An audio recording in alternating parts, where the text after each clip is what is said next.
दिया, गिर गए। अब जब गिर गए तो उनको बड़ा दुख हुआ। उन्हें कहा मूर्ख ये कौन है जो धक्का दे रहा है? ये कहा तो बाली का जो है मंदगति नाम का पुत्र है। बड़ा क्रोध आया, कहा जा बेटा, तू हाथी की योनि में जन्म ले मलमल होके चल रहा है, तुझे कुछ नहीं दिखाई दे रहा है, और द्वापर में भगवान के द्वारा तेरा उद्धार होगा। इधर भगवान ने चाणूर आदि मल्ल सहितों को मार दिया। कंस घबराने लगा। आप समझ गया, कंस दौड़ने लगा, कंस जगह जगह भ्रमण करने लगा।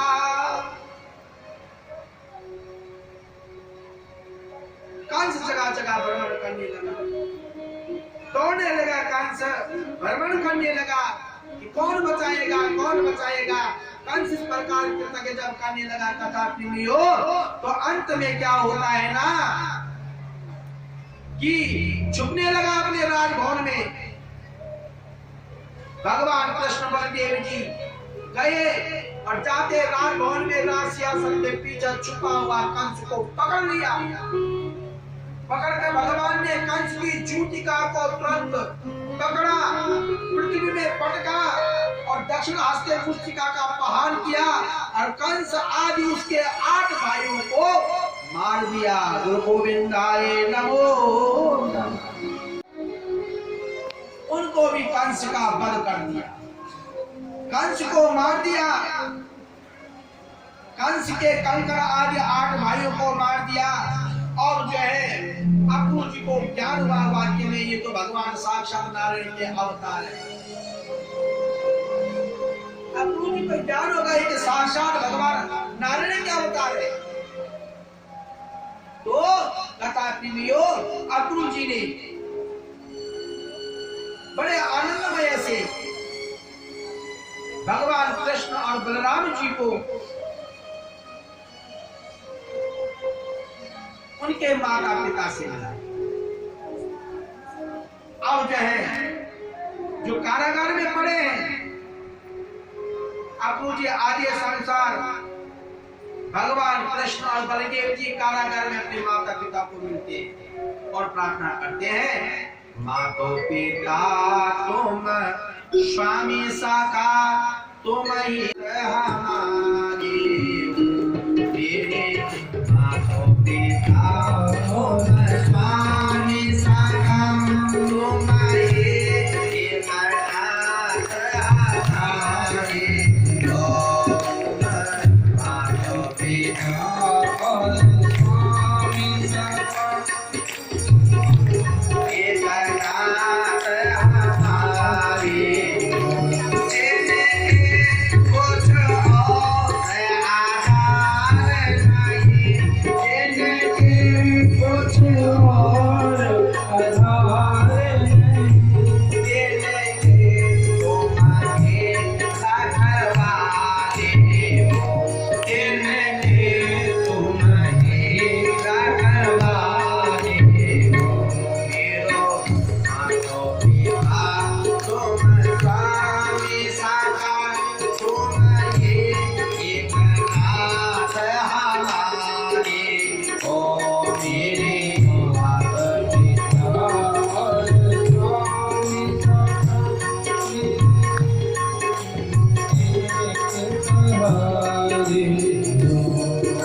कुछ और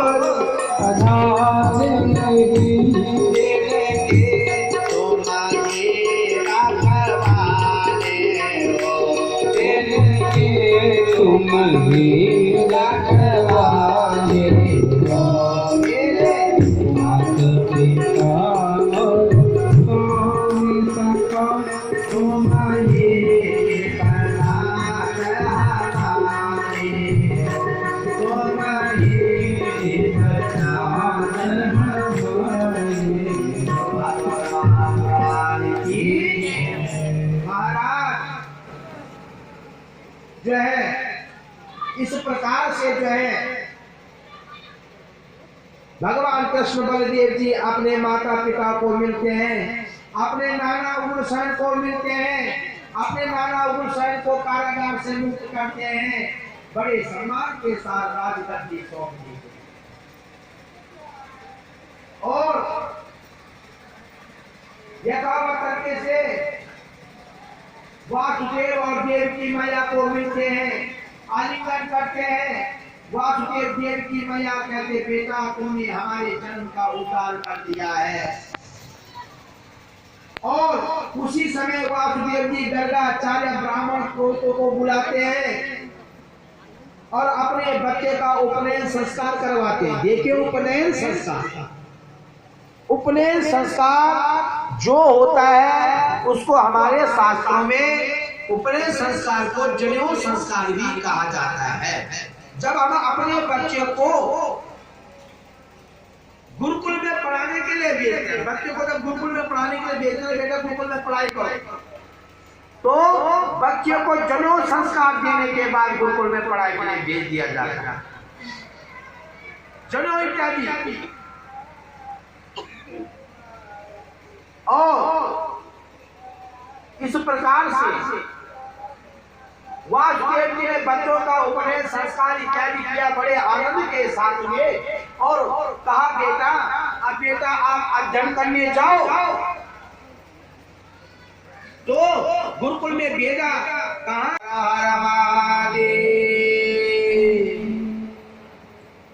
महाराज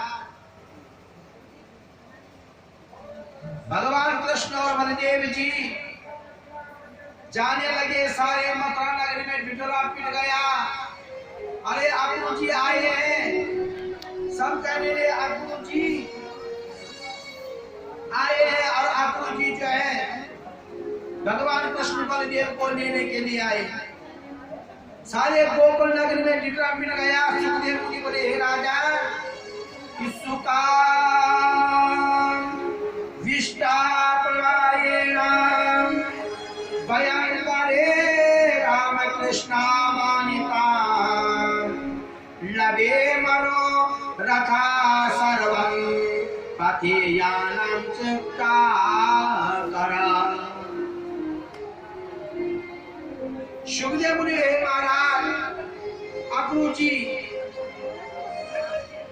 ये जो है भगवान कृष्ण बलदेव जी को अपने जो है रथ में बिठा दिया।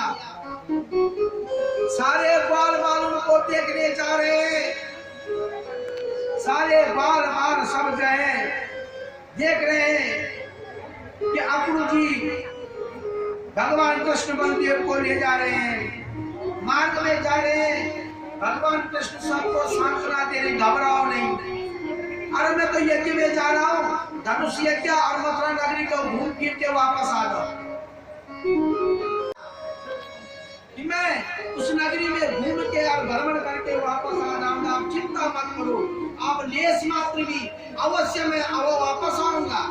गोपियां भी गई, ग्वाले भी गए और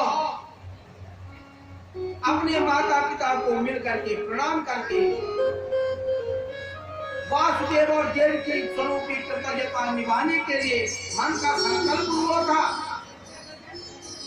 जब चल पड़े, महाराज यमुना के निकट के पास पहुंचते ही अग्नु जी ने अपने रथ को रोका, कहा बेटा थोड़ा मैं जो है यहाँ पे स्नान करके और संध्या कर लेता हूँ, दोपहर का समय। और इस प्रकार से अक्रूर जी ने स्नान किया, संध्या कृत्य पूर्ण किया, गंगा में स्नान किया। अब देखिए जब गंगा में स्नान कर रहे हैं ना, तो गंगा में स्नान करते समय गंगा के अंदर देखा तो भगवान कृष्ण दिखाई दे रहे चतुर्भुज रूप। फिर डुबकी लगाई, बाहर निकली, देखा तो कृष्ण को रथ में बैठे। ये गंगा के अंदर कौन है? उन्हें गंगा में प्रविष्ट हुए, फिर देखा कि भाई कृष्ण ऊपर है। रथ से हंसने लगे, चाचा जी तुम क्या देख रहे हो, जल्दी से आप स्नान करो। इस प्रकार का कृत्य जब चलता रहा तो अंत में यह कृतज्ञ जब चलता रहा, अंत में भगवान स्वरूपी कृतज्ञ को अक्रूर जी समझ गए। अक्रूर जी समझ गए ये जो है साक्षात भगवान नारायण के रूप है, साक्षात परमात्मा के अंश है। बड़ी उनको अब सांत्वना प्राप्त हुई कि अब मुझे किसी प्रकार का भय नहीं है। मैं अपने बल में, अपने कृतज्ञ में इनको मथुरा नगर में लाया हूं ना, अब मुझे पता है कि कंस उनका कुछ नहीं बिगाड़ पाएगा। चल पड़े, पहुंच गए मथुरा नगरी में पहुंचे। मथुरा नगरी में पहुंचे, बोला चाचा जी अब हम अपने आप घूमेंगे, आप अपनी कुटिया में चले जाओ। भगवान कृष्ण और बलदेव जी महाराज सारा मथुरा नगरी में भ्रमण करने, भाई हमें धनुष यज्ञ देखना है, धनुष यज्ञ के दर्शन करने।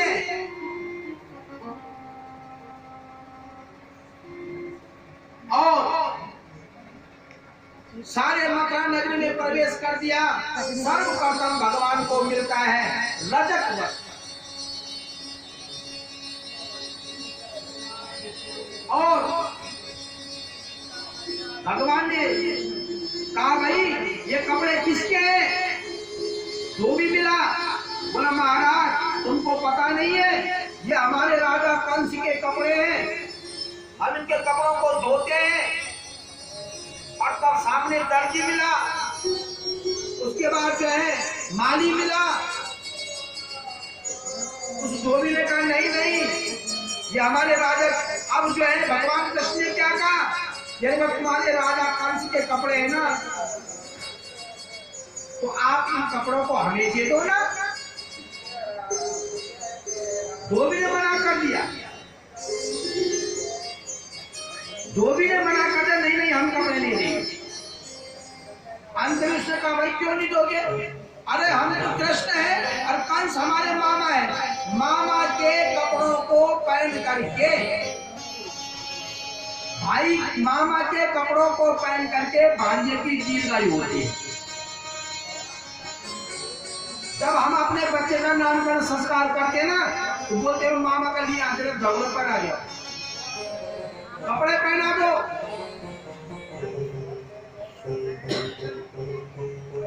पी रहा है, मस्ती कर रहा है महाराज, तो क्या कहते हो मामा चंद्र नहीं बना के लाएगा।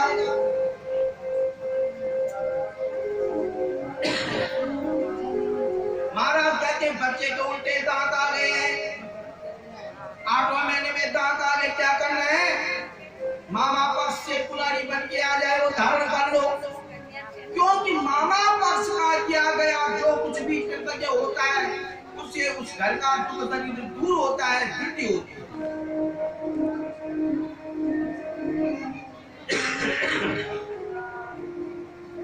तो कंस, भगवान कृष्ण ने कहा भाई कंस हमारे मामा है, हम मामा के कपड़े पहने, मामा के कपड़े पहनने से हमारी दीर्घायु हो। और धोबी ने जब मना किया, देखिए सुनो, अब ये ध्यान आना चाहती ना इस दफाई सुनने से, ये धोबी कौन है?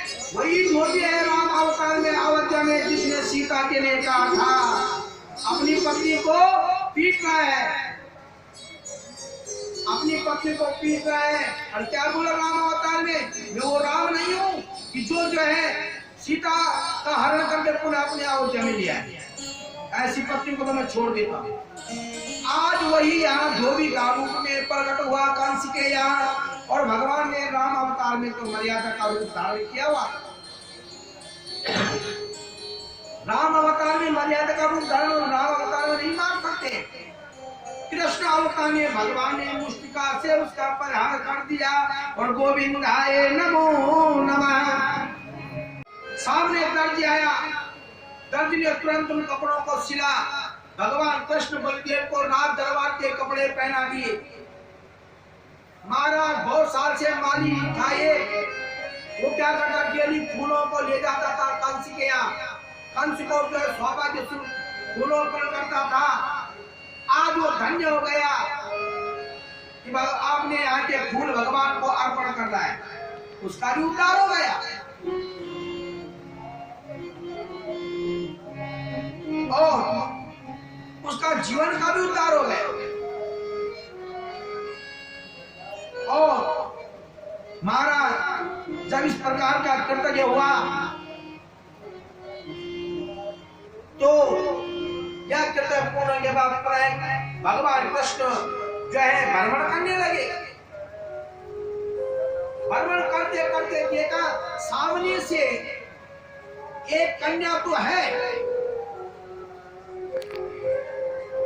पर वो कुबड़ी है।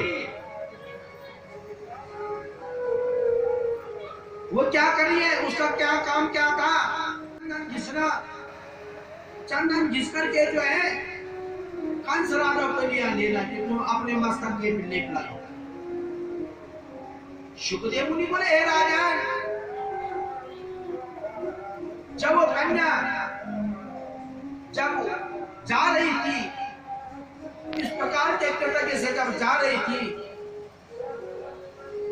तो मार्ग में भगवान कृष्ण और बलदेव मिल गए। भगवान कृष्ण का, ये देवी तुम कौन हो, कहाँ जा रही हो, ये चंदन का कटोरा कहाँ ले जा रही हो। उसने मुस्कुराते हुआ कहा, महाराज मैं कंस की दासी, मैं, क्योंकि ये कंस की मनोवादी दासी थी, और बोला मेरा नाम पूजा है। महाराज मेरा काम है चंदन घिसना राजा कंस को देना। तो भगवान ने कहा, ये देवी क्या आज का चंदन आप हम पे लगा दो ना। और महाराज उस पूजा स्वरूपी देवी ने चंदन भगवान कृष्ण बलदेव पे लगाया, और चंदन लगाते ही जब चंदन लगाया तो उस देवी ने कहा, प्रभु आज मैं धन्य हो गया। तो भगवान ने कहा, ये देवी तुम अपने जीवन में कुछ चाहते हो ना। बोला, महाराज मैं ये चाहता हूं ना, सब मुझे लोग पूजा पूजा पूजा कहते हैं, बदसूरत कहते हैं, आज तुम मेरा जीवन का उद्धार कर दो। भगवान ने तुरंत उसके दोनों पैरों के अंगूठे दबाए और उसकी चूड़ी पकड़ी, और चूड़ी पकड़ते ही कुब्जा जो थी वो सर्वांग सुंदर कन्या बन गई, सर्वांग सुंदर स्त्री बन गई कन्या। कुब्जा ने देखा, रोने लगी, भगवान को प्रणाम किया, धन्य है। बोला, महाराज आज आपने इस मथुरा नगरी में मेरा हाथ भी पकड़ लिया, मेरी जो है गाल भी पकड़ लिया। महाराज अब मेरा जीवन का उद्धार क्या होगा। भगवान ने कहा, जा अवश्य मैं तुझे पत्नी रूप में स्वीकार करूंगा, मैं तेरे साथ वर्ण करूंगा। गुरु बाके बिहारी लाल की जय। महाराज भगवान धनुष यज्ञ में प्रवेश हो गए, धनुष यज्ञ में जब गए और धनुष यज्ञ में जाकर के वहां पे जो है पुष्प दृष्टि इत्यादि होने लगी, और धनुष यज्ञ के साले में पूछते पूछते पहुंच गए। सब लोग देखने लगे, बड़े बड़े ब्राह्मण इत्यादि देवता सब देखने लगे कि भाई क्या है।